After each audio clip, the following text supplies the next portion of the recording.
Good afternoon to you. Michael, Matthew Moses, how are you? I'm fine. How are you doing, sir? I am doing excellent. Thanks so much for making the time to chat with me today. I really appreciate it. Yep. Anything fun going on late this afternoon? Can you hold on a second here? Because I had to shut the window because somebody, lawnmowers. But can you repeat the question again, please?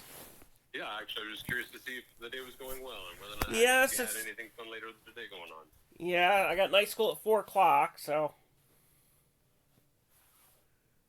Not too shabby.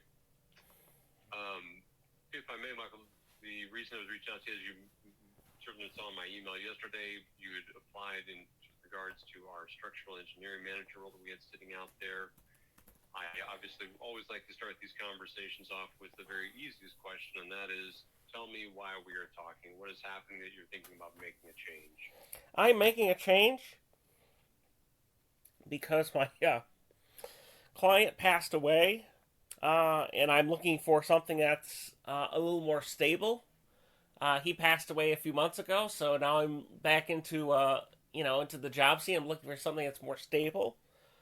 I've been a consultant for a decade, and I am probably going to tell you I'm sick and tired of going everywhere in the United States, which is a problem when you have a daughter and a wife to take care of. So Yep. I went where the work is, and now I'm looking for something that's more stable so I can spend time with the family and not having two places at once, you know. Yeah. I'm going to catch some notes while we're chatting here, if you don't mind. Go ahead.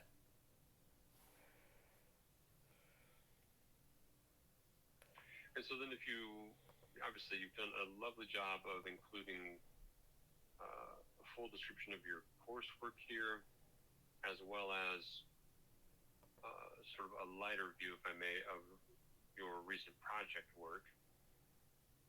And I wanted to get a deeper sense of where you felt like your strength really lied, because I see that you've had an opportunity to mentor some engineers. You've managed some large projects at 220 million being, oh, I beg your pardon, that's total cost and time saved. I like that.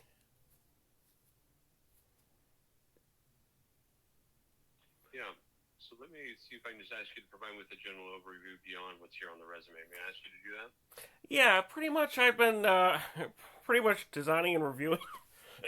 Excuse me, because I got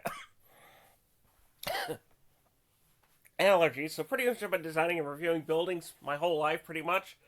So I've been doing that. So it's buildings, bridges, the whole 9 yards, whatever keeps the bills paid, so to speak.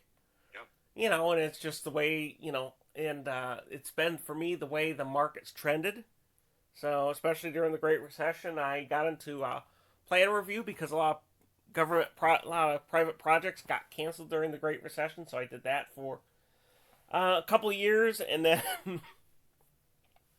I got laid off from the government job because their oil revenue tanked. They lost 50%. I think it was 50% of their budget. So their projects dried up. That at that time, it took them a while, but now they're into it's a more diversified economy than it was 10, 12 years ago. So I went, had no choice but to go into business for myself. So did that, did a lot of work, did some big projects, got contracted out, but I'm looking for something that's more stable because I'm sick and tired of going from place to place to place. And this is way before remote work was even thought of. Yeah, I was going to say, if nothing else, you are a trailblazer. you know, working Yeah. remote long before anybody else had the opportunity to do it. Yeah. Well, I did that one of my jobs too before that happened, because he was winding down his business. He used to have an office, and then when the Great Recession hit, he had to literally lay off the whole firm but 5 people, and it was a 50-person firm because the multifamily business at that time, during the Great Recession, didn't exist like it Right. does now. You know. Yeah, very much so. And I guess if you think in terms of the projects, if you said, hey, here are the top 2 or 3 market sectors that I typically have worked in and feel strongest about, because you mentioned mixed use, commercial, high rise, podium, airports. Is there 2 or or three that you perhaps feel like you are stronger at than others? I value them equally, to be quite honest. The one that's not as strong as residential, that's like small buildings and things like that. Not the one I'm really good at is the tall buildings, pretty much the buildings with the big plans like airports and things like that. Because there's a lot to keep track of. Got it. And if you spoke in terms of material that you've actually had the most experience with and where you feel like you're strongest, what would you identify? Let's see, concrete first, structural steel second, wood third, and masonry fourth. I've done a bit of light gauge, but here in this area in California, it's mainly used for tenant improvements and things like that. You don't see it too often for, bearing walls and things like that, like you would see, let's say, in Arizona, where they don't have the earthquakes. Yeah, very much so.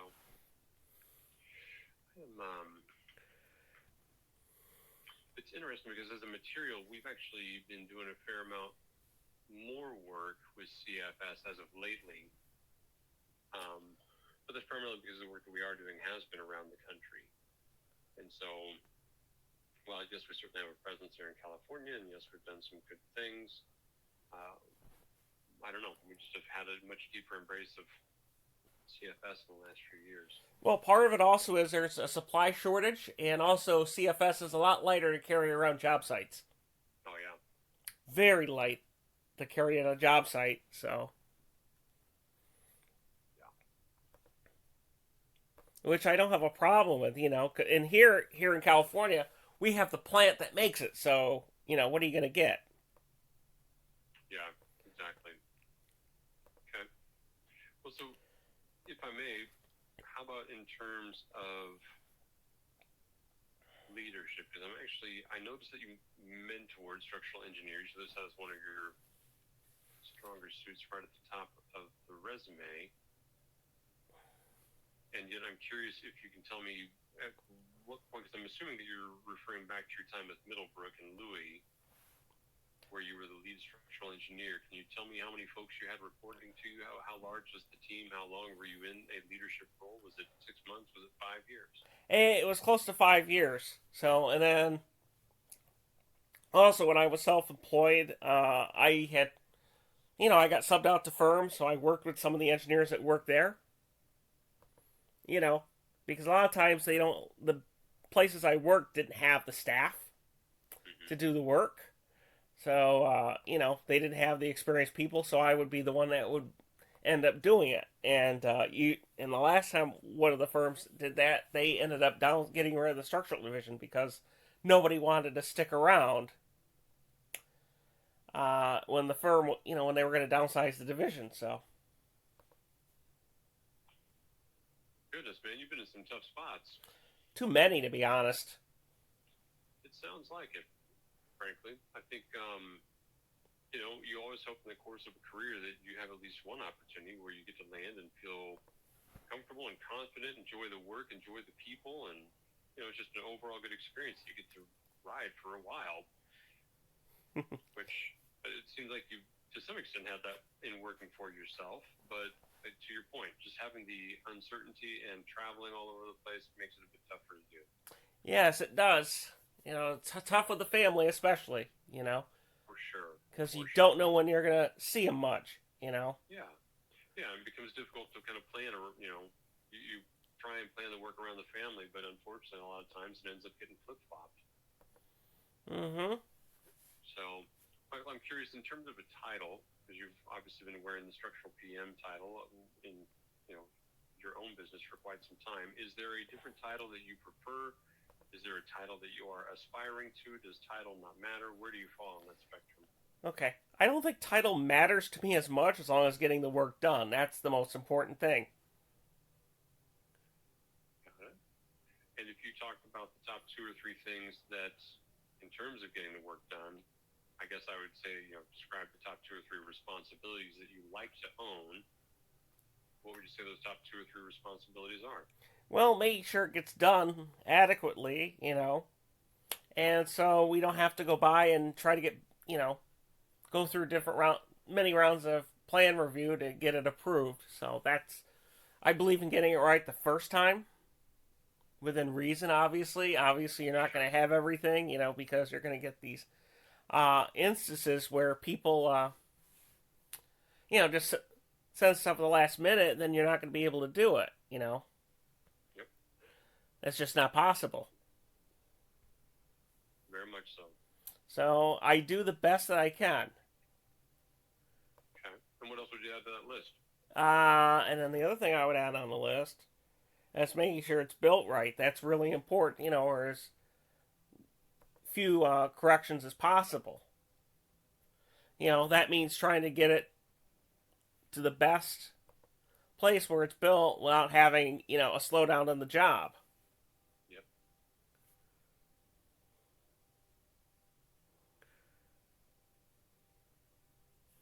In terms of the size of projects that you've worked on in the past, do you have a preference? Are you more comfortable working on smaller, more quick turn type projects, or do you prefer the bigger, longer schedules, more complicated type projects?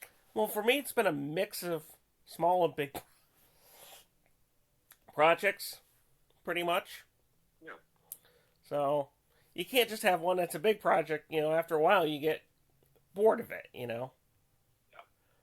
then sometimes you just got to get away from them. So I just don't like sticking my head in for something for 6 months. Agreed. Yeah, it's interesting. I always talk in terms of construction. People talk about going out and winning these big monster projects. Well, that's great, but in order to have bricks, you kind of got to have mortar to go with it. Is the way I describe it. It's nice to have those smaller projects that, as you said, keeps you interested, keeps you engaged. It's something light and new that you can mess with, so that you don't get stuck in the drudgery of a big mega project. Yeah, and also opens your horizons open too. And in my instance, what I've had happen is you learn stuff from the smaller projects, you apply them to the bigger ones, or the bigger ones to the smaller ones. So that's I think that's a great advantage to have, because when you're stuck in one point, certain people you aren't thinking all the time, of that project, so you have to take a break from it. Because what's happened, like one project I was on, you did it for so long that you've forgotten, you can make a mistake, Absolutely. How about in terms of culture, Michael? Because you've obviously been working for yourself, but that's given you the opportunity to be exposed to a lot of different teams. You had a nice 5-year run with the folks at Middlebrook and Louis. I'm curious, are there not a top 3 or 4 things you feel like you got to have from a cultural standpoint? I have to have the buy-in from buy-in from management. Obviously, having a good boss is really important, but I don't. From a boss perspective, I want him to be there for me when I have questions, or if it's the best way to do it. Also, support. Management's got to support the team. That's really important. Walk the walk, talk the talk. And then another policy of mine is to be sure that, when that management's got to be an open book. That means if times are going well or times are slow, people should be upfront about it. You don't want to lay people off, which is what I've seen. During the pandemic, people were getting laid off.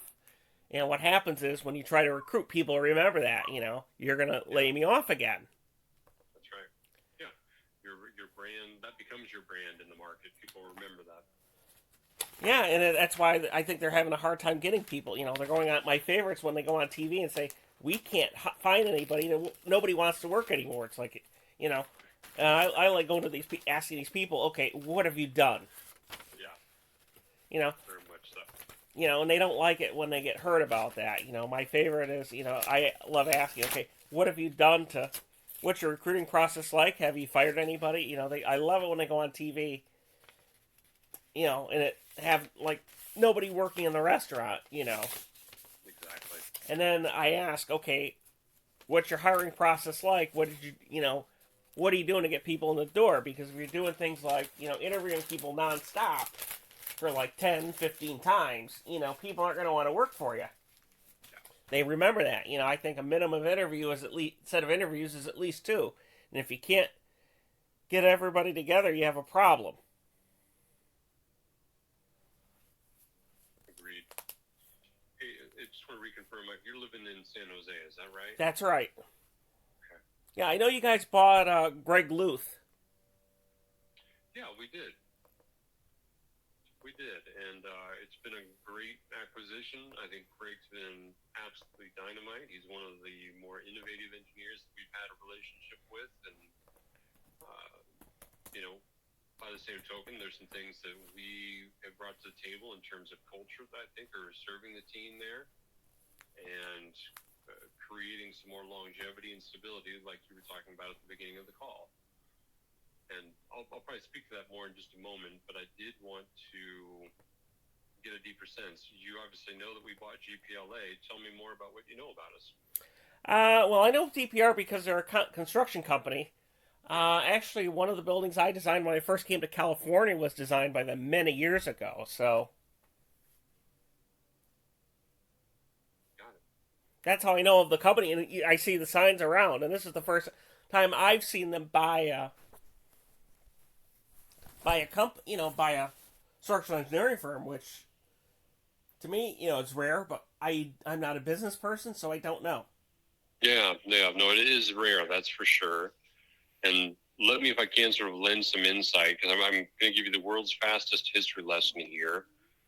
I'll talk a little bit about why GPLA and what caused us to pursue them, and then we can take the conversation forward from there. But the world's fastest history lesson is this. DPR Construction was born in 1990 right there in the Bay Area up in Redwood City. By 1997, they were a top 50 general contractor in the country. Jump forward to 2016, we're now up to 5,000 employees doing around $5.5 billion. So things are going pretty good. Jump from 2016 all the way to Tuesday afternoon. You and I are now chatting. Take both those numbers I gave you and double each of them. So in 7 years' time, 2.5 years, 3 years deep into a global pandemic, we managed to go from 5 billion to 12 billion, actually, and from 5,500 or so employees to we are now just a hair under 12,000 employees. Wow. And we're now the 8th largest general contractor in the country. We are in Europe. We are in Southeast Asia. And things are continuing to go pretty good. In speaking to your question about, I shouldn't really say question, but comment about looking for a stable situation, one of the things that I like to share with folks is that in addition to having done $12 billion last year, which is great, we are also sitting on a backlog of $20 billion this time. And that's a fun number to say, but the number that I like to say more is that last year we also turned away $20 billion worth of work. And I love that number because it says we know who we are, we know what we're good at, we know the kinds of clients we like to work with, the types of projects we're going to be successful, those jobs that are going to allow us to be safe and profitable. So we really do have a lot of things figured out. And in particular, we've really figured out culture, which I don't think a lot of general contractors will talk about or speak to. But as you come to know DPR and the commercial construction community, if we are not the best general contractor to work for in terms of how we treat our people, then we are absolutely in the top 5 nationwide. And that's not me saying that. That is what our staff across the country say about us. We enjoy a turnover rate right around 9%, which frankly in any industry is very good. In commercial construction, it is unheard of. So very much a stable environment in terms of the business. Now, in regards to GPLA, because we do a lot of design build work, what we found is that we were oftentimes too late in the design process to really be able to influence how a building was being put together. And we have a strategic initiative to deeply embrace prefabrication and modular building as we are moving towards 2030. And getting earlier in the design process allows us to try and incorporate those things into the conversation. We have a number of daughter companies that are prefabricating various components of the building. And so GPLA leans into that design work to help support embracing prefab as a part of that process. So that's sort of the long-winded 30,000 foot view of what's happening these days. Does that lend some insight as to who we are and what we're doing over here? Yes, it does. That makes sense. Okay. And so with that said, the reason I wanted to reach out to you is, as you said, you've got this lovely structural engineering background. You've got lots of different types of experience, much of it on larger projects, which frankly is what we typically work on over at DPR.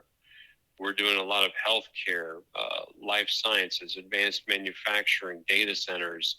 It's big, it's complicated, and we need technical builders and builder-minded people to support us in moving this thing forward.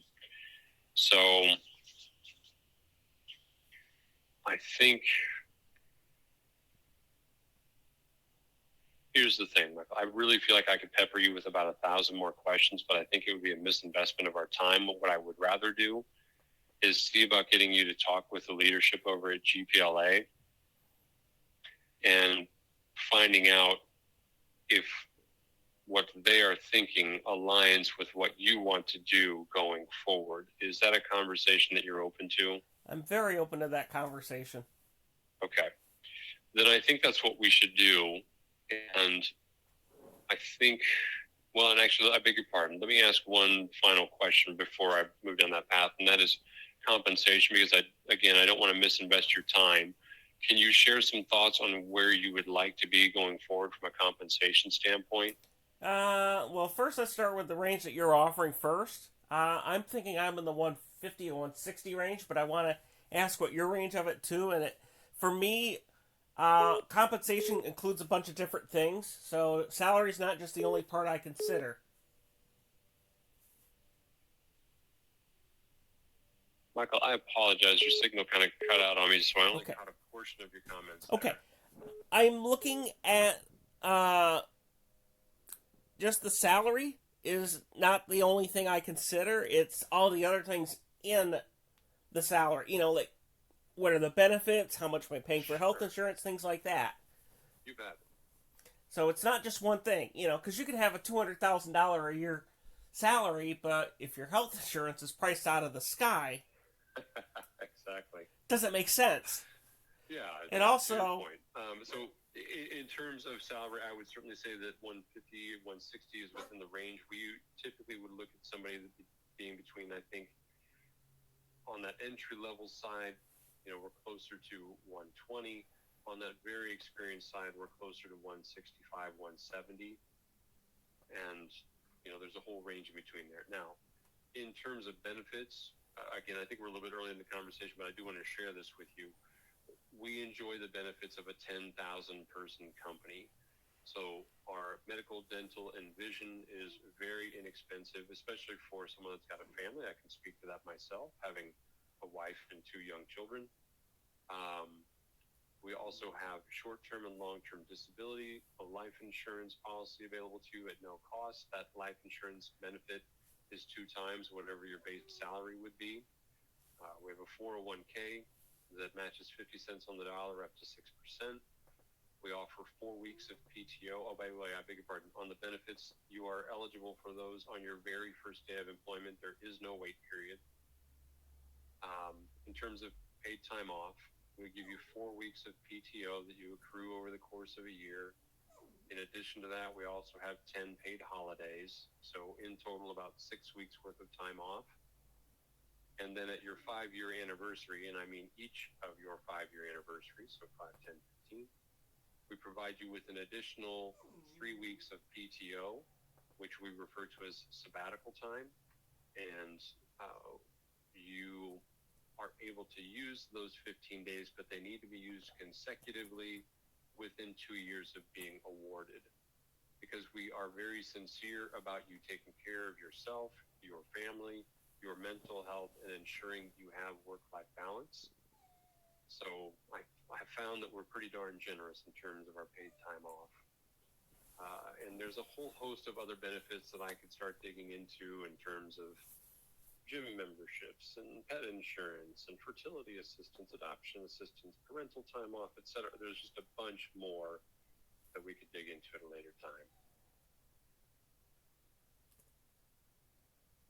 Cool. There you go. So, if I may, I'm curious if we couldn't find a time this week that would work well for you to speak with. In particular, I'd like to have you visit with Josh Carney. Josh is the president of GPLA. Mm-hmm. And I'm curious if I couldn't have you visit with him via Microsoft Teams. I don't know what your schedule is looking like this week. Is there a day that might work out better for you than another? Well, I'm pretty much open this week, but you got to pick the time because I'm booked with different appointments. So I'm trying to figure out what the best time for him would be, and then I've got a daughter in high school I'm picking up, so. Yeah. So if we can avoid school pickup time, that's ideal. What if we did something like Thursday morning at 10 a.m. Pacific? Would that work well? That'll be fine, yeah. Thursday at 10 a.m. is fine, sure. Okay. So then here's what I'm going to do, if you don't mind. I'm going to go ahead and wrap up our conversation for the day. I'll put together a calendar invite, and I'll ask that you invest some time just doing a little more digging on GPLA in particular, DPR to a greater level as well. You'll find links to both those websites inside of the signature that I'll include in my invitation. And then if you have questions in advance of your time with Josh, then by all means, feel free to reach back and let me know what's on your mind. But otherwise, I'll plan on touching bases with you again once you and Josh have had a chance to chat, just so that we can exchange feedback and figure out if we need to keep taking in the next steps from there. Is that okay? Yeah, that's great. Thank you very much. Absolutely. I appreciate the time this afternoon, Michael. I hope you have a great afternoon, and I will look forward to following up with you most likely on Friday of this week, okay? Thank you. Thank you. Bye-bye. Yeah, bye-bye. That was DPR.